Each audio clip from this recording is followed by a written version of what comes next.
Yo, Yamamo, Aqua Bastron Coso, Edinburgh, a POG Media, so yes, so Safi, no about subscribe na like age media no. Eddie Amayo Betman so I shade you media now for friends when Saka and please click on the notification bell no so send a bayam. Yeah, the news be at a platform so on so no dear air call and the air by Embo Ryan some not yet for in some to do no and ye day Embra yeah but at your election 2024 the air bus on Mamma is a POG Media yeah the kind Ashem boss a ye pin and as a panny upon a better for ma yeah the bed yeah the bedroom na Yembo Infant national security I also yeah any omo EC any EC no maybe omo ya just say they are planning to rig the elections no e honsem na yede brewa yeah one of air astute journalist or US e honsem do na e atu yanko ni konkoti. And today's program talk show we have titled it 2024 election do and die for NDC. Yes, it has to be do and die for NDC because most people in NDC, they are thinking that this is a done deal because we know how bad this government is performing. But let me tell you, these people have all the tools. They have put up a very nice strategy to actually rig the elections. And I'll be coming to that. They have done a yeoman job. And if you see the lines of actions, how they have prepared to rig the election, you'll be so surprised.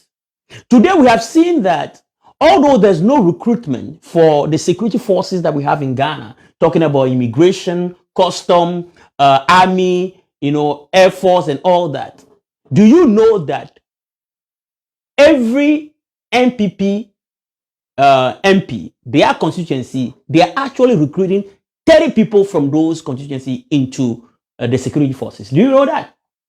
So this is a strategy. This is how they are planning to actually rig the election. They are putting everything in place to make it happen. So the NDC had to be clever. As I said before, the boot by boot need to work. They have to match them boot by boot because these people are not, they are not playing. They are ready and ready to rig this election. They are doing all possible to make sure that if everything goes in their favor, although they know on the political terms instead of economy and all that, they are not doing good. Right, let me tell you something. You see, these people, this is the strategy they are using. This is how they started. This year, we heard about the stolen biometric devices that are used for registration from the EC. And we got to know that 3 people were involved in those stolen devices. One of them was the database administrator. One of them was the security. So you see that even at the low level, at the EC, they are involved in making sure that they rig the election. Not only that, a lot of the commissioners at the EC were appointed by Nanado, and they are, obviously, we all know those people are just members of the MPP. Even we see that this lady, Jean.M, she's there doing the bid of the NPP. So it's clear the strategy is there. They are putting everything in place to make sure that they rig the election. And it is amazing that we are here just looking at them to put up all those strategies. Now, not only they went ahead to steal those biometric devices, they appointed a lot of people like MPP folks into the EC. They moved one step closer. Let me tell you what they did in 2017. In 2017, when they came to power in 2017, do you know what they did? They closed more than 100 radio stations that are actually aligned with other parties. So they came on purpose and see all the stations that are not aligned with the MPP, they closed them down. 2017, we all seen it. Again, in 2017 to 2018, what they did was they actually closed a lot of the banks and the financial institutions they know is not pro like MPP. They know that those banks might finance other entities or other political parties. So they intentionally closed more than 300 banking institutions in Ghana. Not only that they did, Nanado actually appointed a lot of people, a lot of judges in the Supreme Court. So they have actually appointed a lot of their people in the judiciary. So you see what they are doing? And now they are going to the ultimate. What they are doing now is that they actually have decided, right, to now corrupt our security services. That's what they are doing now. Now today, our security services are full of MPP people. And although they are not recruiting anymore, behind the scene, the MPP is just recruiting their full soldiers. Do you know, in 2018, there was admission into the security service, but they didn't announce it. They were doing it in the background. So this is supposed to be a wake-up call for the NDC to know that they have to wake up. They have to do the right thing. They have to make sure that they mark these people boot by boot because they are ready and ready to steal. Guys, you need to share this live, invite your friends, because what we are talking about here is the future of our nation. What we are discussing here is the future of Ghana. The hardship is Ghana is too much. So I'm urging the NDC that all of these people have a strategy in place to actually rig the election. What they need to do is that whatever strategy they use in Asimnov, whatever strategy they use in what do you call Asimnov and then Kumeu, they have to use the same strategy. They have to involve the diaspora. The diaspora have to come and help them because the diaspora people cannot be bribed because they have seen money before. Nobody is going to give them 50 cities to change the result of the ballot box. So they have to involve the diaspora. They have to involve former appointees. And also, one thing I keep on saying is that the NDC have to have what we call the ballot protection task force. They must protect the ballot box at all costs because this is going to be do and die. They have to protect the ballot box. It's so important, very important to protect the ballot box. And they have to do that. And you know, the country is so messed up. The country is so hard right now that even, let me tell you, even men of God are complaining. Men of God are complaining. See, there's so much pain and suffering in Ghana. Archbishop Duncan Williams lamenting. He's crying. Men of God are crying that the country is messed up. Things are so messed up. People are suffering. But the real question is, where are all those men of God when these people started messing the country since 2017? Where were they when they introduced the e-levy as a retrogressive tax to punish Ghanaians? Where were they? Where were they when there was violence in the Ayawaso by-election? Where were they? Where were they when Techishma Asab, there were all violence over there? Where were they? Where were they when this government decided to waste $100 million to dig a big hole in Accra? Where were they when these people said they're going to spend $400 million to build a cathedral? You see, this is hypocrisy at its high level. We all know when Mahama was in power, we have seen how these religious leaders were after him. They were criticizing him day and night. They were not letting the man to rest. They were criticizing him for all this while. But when Addo came to power, out of sudden, these people don't talk anymore. They went silent. They went quiet. They don't want to talk anymore. So now it's over to them. Now the suffering is real. They know that now things are so hard. Now they are shouting and crying for help. You know, these men of God are supposed to be blamed, or they are partially to be blamed for the misfortune of Ghana. It's a fact. They're supposed to call these leaders out. They did this when John Mahama was in power. But for Addo, they are not doing it. I don't know whether they are afraid because, you know, the way the media, these civil society organization, these Christian council, the way after Mahama during his tenure, they are not able to do the same to Addo because they know Addo will not spare them. So they are not doing the same. So we know for a fact that there are so many reasons why things are so hard in Ghana. So much reason. I can list a lot of reasons for you guys where these things are happening in Ghana. I'm going to tackle some of them. My producer, I'm going to tackle some of them. And, you know, it's very unfortunate that I don't know why people are not joining the live, but we're going to do it. And I'm sure You guys going to watch it later, but we're going to continue the show no matter how many people we have here. But I'm going to tell you the reason why these Christian council people, these bishops are now crying that things are not going well in Ghana. I will give you some of the reason why they are crying. And maybe we're going to do this show one more time tomorrow because I don't know, for some reason, people are not able to join the show, but it's all good. We're going to continue anyway. So these are some of the reasons. The number one reason is the implementation of bad policy, right? Economic policies.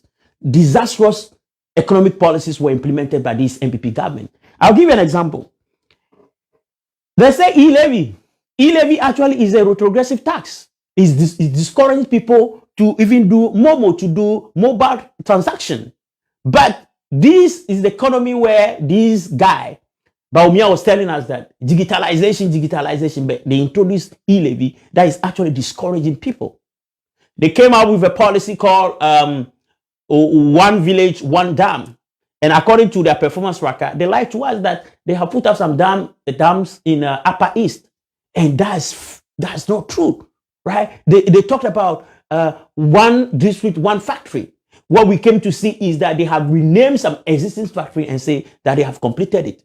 They said planting for food. Before we know, some fertilizer deal, $12 million just lost that. So you can see that in terms of policies, they have some bad policies that did not help Ghanaians. Now, let's talk about the reckless borrowing of this government. This government have borrowed so much. Do you know that when you take Akuffo government, you take Akroma government, you take what do you call Jean.M government, they all borrowed only $12 billion. But right now, our current debt is $60 billion. Nana Addo alone with Bawumia borrowed more than $50 billion. Let me give you another example. The reckless borrowing that this government is doing. Today, when we talk about IMF, Ghana is the leading country that owed most in Africa in regards to IMF.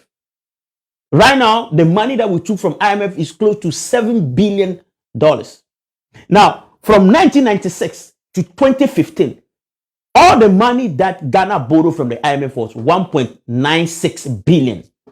But when this government came, when they were in power, they were insulting the NDC and saying that if you go to the IMF and borrow, that means that you are not qualified to rule this country, that you are incompetent. But today, they went to the IMF and borrowed close to $7 billion. Almost 3 times what we owe in 25 years. You see, this reckless borrowing is what is crippling Ghana. And it's a fact that all this is not good for the good name of Ghana. Another thing that is really crippling this economy is the unemployment and also the collapse of businesses. See, when these people came to power, they told us that they're going to create employment for the youth, right? So they came out with all this NAPCO stuff where they employ about 100,000 youth. Today, that program is no more. That program is no more. Today, if you see the unemployment rate in Ghana is 14%. But when you look at countries like Benin, Togo, Ivory Coast, their unemployment rate is less than 5%. But see Ghana. See how businesses are closed down in Ghana because the environment is not conducive for businesses. High taxes. We are paying over 40 taxes today.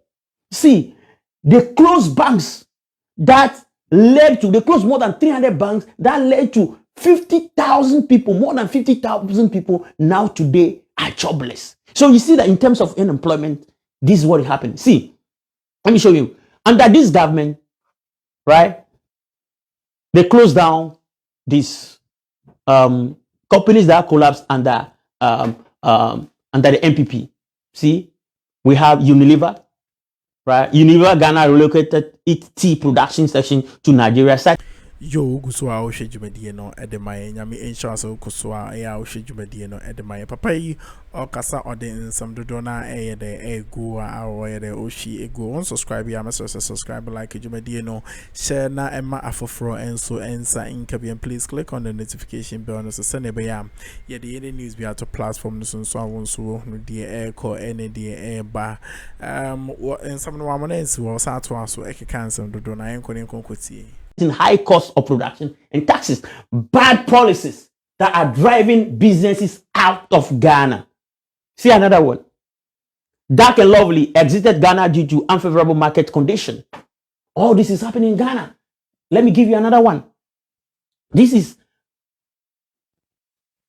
Liver Ghana collapsed in 2023 due to high operation costs and taxes. So all these have to do with tax. See, Glover, a food delivery services company, ceased operation in 2024 due to high taxes and unfavorable working environment. So you see that all these have to do with tax. See, another company, Jumia Food closed its food services operations in Ghana due to high taxes and unfavorable business market. So you see that these people are not making it easy for people to actually invest in a country. Businesses are leaving. They are leaving, right? They are leaving because things are too bad in the country. Things are too bad. So all these companies are leaving. They are leaving, right? They are leaving. They are leaving the country, right? They are leaving. See? Big Pen Company moved its operation from Ghana to Ivory Coast in March 2024 due to high taxes and economic challenges. So you see that this government is really not helping. And the only way they can actually win this election is to rig it. And in the introduction, I told you their strategy, their plan in place to actually rig the elections. Now, another point why I believe that things are so hard in Ghana is that, let's talk about inflation. In 2022, the inflation in Ghana was 54%. But today, thank God, we went down a little bit to 24%. But, you know, this is actually killing people in Ghana, is killing businesses, because just remember, now this inflation, I want you to just think about something. Inflation. Before, Chamber and Hall, we rent it for 250 cedis. Today, the same Chamber and Hall, if you want to rent it, you have to pay about 800 Ghana cedis. 5 kilo of Gino rice in 2016 was 30 cedis. Today is 180 cedis. So see the increment, 800% increment. My brother in Wager used to pay 25 cedis for electricity. Today is paying 250 cedis, 900% increment.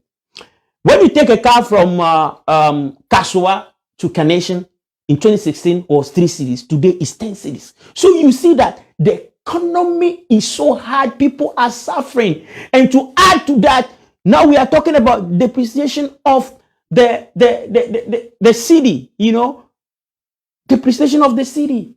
We have talked about inflation already. See, inflation. Now we are talking about depreciation of the city. See, today, if you take 15.15 cedis to take $1, 19 cedis to take £1. So in 2016, you only need like 3.7 cedis to take $1. But today, see, and do you know what this means for businesses? Just in case you don't know, is that imagine somebody that import goods from abroad went to borrow, let's say $10,000 to invest in his business, and he's supposed to pay over 10 years. So in 2016, $10,000 is only $37,000. Today, that same 10,000 is about 15,000, is about 150,000 cedis. Do you get me? So as a businessman, if you want to borrow $10,000 in 2016, and that money is only 37,000, today that same money is 150,000 cedis. So you have to, like, now you are paying over 133,000 cedis. So that will obviously collapse any business that you have. That's why one of my friends is into importation of furniture. He has to close down his company. So 40 people lost their job. This is how bad the economy is, right? So, businesses are just collapsing because of this. And on top of that, this government is not helping us. This government, actually, we have a bloated government. This government, when the Addo was in opposition, he told us that, yeah, Tisekaso, Naso, a comedy, that we are sitting on money, but we are hungry. It's true, we are sitting on money. And he said, when I come, I'll protect the public purse. But when this government came, it became nepotism, it became family and friend. Today, in the government, you have more than 70 family members of the Addo, part of the government. We have about, in their first term, they have over 125 ministers. Even China, that is bigger than Ghana in terms of economy, in terms of population, in terms of area, doesn't have 1/4 of the number of ministers that we have. Even Ivory Coast, that is almost the same size, the same population like Ghana, only have 33 ministers. Germany have more money than Ghana. They have less than 35 ministers. But these people are not in business to actually protect the public purse. They're in business to share our money and to add insult to injury, right? To even worsen the case, right? See our president roaming around in a private jet, that costs $17,000 an hour, taking bath in the air with Sewa Brony. We heard the story. It's so alarming, it's so bad that we supposed to do something. And it's very appalling that this government is not listening to the plight of the people, is not taking action to actually help Ghanaians. So bad. But once again, I'm telling the NDC people that they have to make sure that they go boot by boot to make sure that they actually, prevent these criminals to extend their stay in power, because if they do, Ghanaians will actually die. See, now, not only these people have really collapsed the economy of Ghana, now they are moving to something that I describe to be the property-owned democracy. That's where we are right now. The property-owned democracy is something that this government is now doing. Property-owned government. See, these people actually, what they did was, they share among themselves some lands in Accra, some lands, vital land, government land in our country. They shared it among themselves. Now, they were doing it before. All those property, at least they hide it. Like they hide and do it, but today they are not hiding it anymore. Today they are doing a plain sight. That's what they are doing today. Today they are taking actions, stealing in broad daylight. Not only these people actually printed billions of cedis that they shared among themselves, right? They went ahead to borrow under our name, collateralize all the revenue streams like ESLA to go and take loans. They actually mortgage our natural resources. And today they move one step further, where they are now sharing among themselves, right? They are sharing among themselves our state property. In case you didn't hear it, the Smiths sold 6 hotels, state hotels, 6 to Brian Achampon. Now, Brian Achampon is an appointee of the Addo. The boss of Smith is an appointee of the government. And, Brian Achampon is actually the son of Asafo Mafo, who is an advisor to Nanado. You see how these people are just playing with our feelings, actually doing what I'm terming property-owned democracy. This is a party, when they were in opposition, they were surviving on party dues. It got to a time they have to go to UT Bank to borrow 5 million Ghana cedis. Kenoforiata had to borrow 2 million cedis from Prudential Bank for this party to survive. But today, see how they are just sharing the money. Nyafu, nyafu, nyafu. But I'm happy that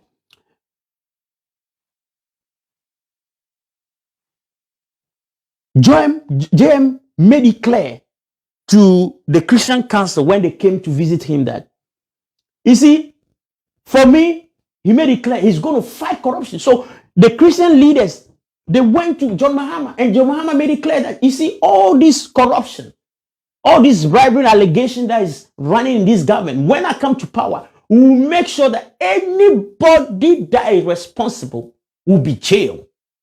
And I'm happy that that story of Father for All is not playing anymore in NDC, right? So I'm happy that John Mahama is going to take action once in power, and that is going to happen. But for that to happen, we have to make sure that we match these people boot by boot.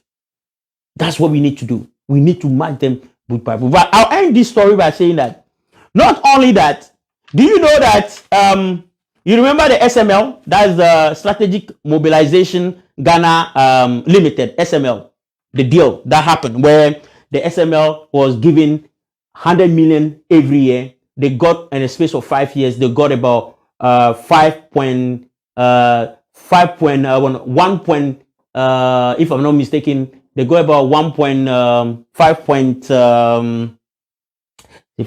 let me get a figure right for you guys. They got about 5.17 billion, right? That's what they got. 5.7 billion cedis, right? In the space of 5 years. That's what they got. Not knowing this company actually, when they were bidding for this contract, the public procurement authority said that they were not qualified based on their experience and capacity. They were not qualified. They were denied 3 times the contract. So they went to change name and they were able to get a contract.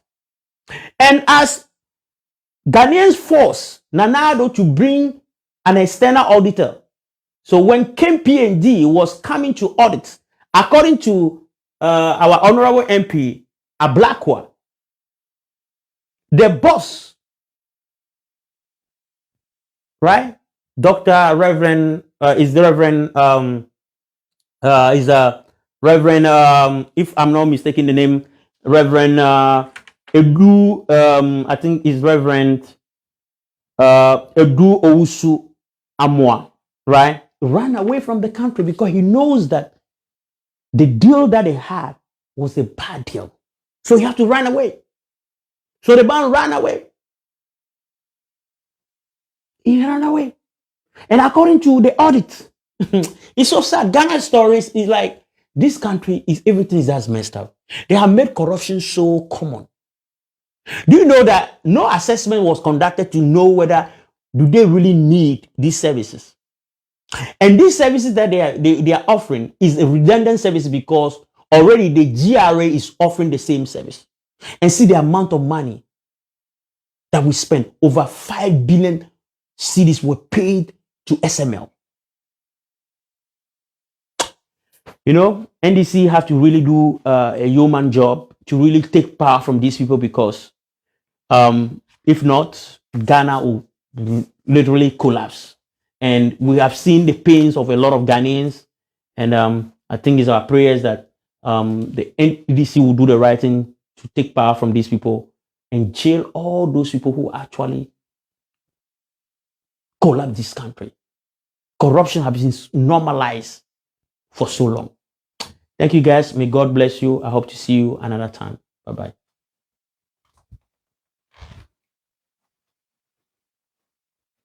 Yo, nyame nhyɛ aso ahwɛ dwumadie no ebisi esimre ɔnka ho na ɔntrɛ wahim na ɔnyɛ wo kɛse. Mr. So subscribe, ya subscribe, like dwumadie na share ma for so nsanka bi na click on the notification bell na send ebe the news bi ato platform no so ahunso ho de ɛkɔ ɛne de ɛba nsɛm no ne mpɔmpɔn so nyina ni da ɛkɔso ya ɛne ɛyɛ pitri yɛde nsɛm no ɛsia. There's more a story to this side the better yɛde bɛbrɛ mu monje brɛ na montie POG Media yɛda maso bebree.